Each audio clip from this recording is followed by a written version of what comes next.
first-person shooters unquestionably dominate today's gaming landscape. For a new franchise to succeed, it not only has to hit an extremely high bar in terms of production and playability, it has to differentiate itself from other similar games.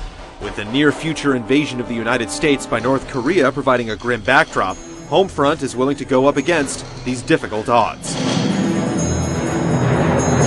Backing up the game's seemingly improbable scenario is a story by John Milius, the screenwriter behind the similarly themed Red Dawn.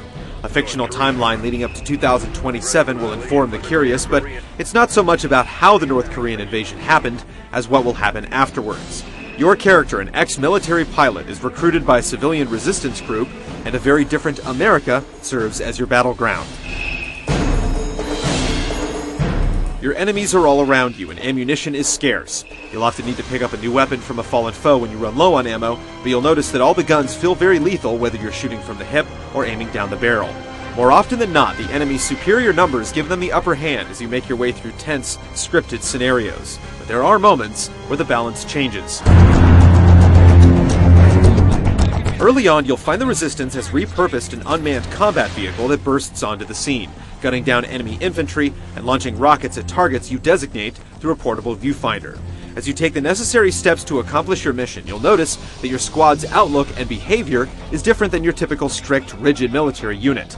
The potential for a unique tone seems like it might be able to add some flavor to the single-player campaign.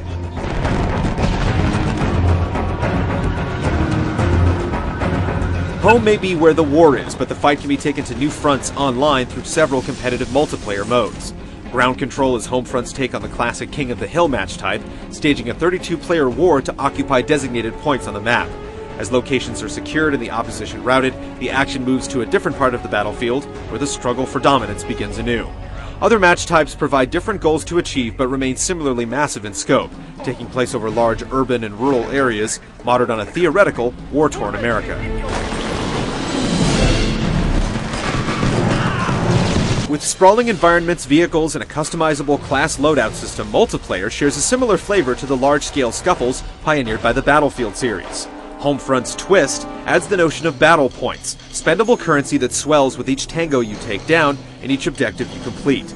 With the bucks you've banked, weapons, drones, and attack helicopters can be purchased on the fly right when you need them.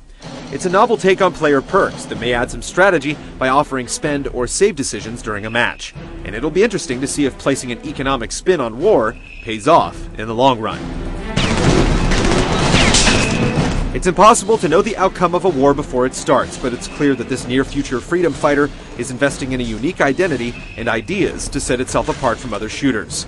We'll find out whether Homefront can turn tragedy into triumph when the game ships in March 2011.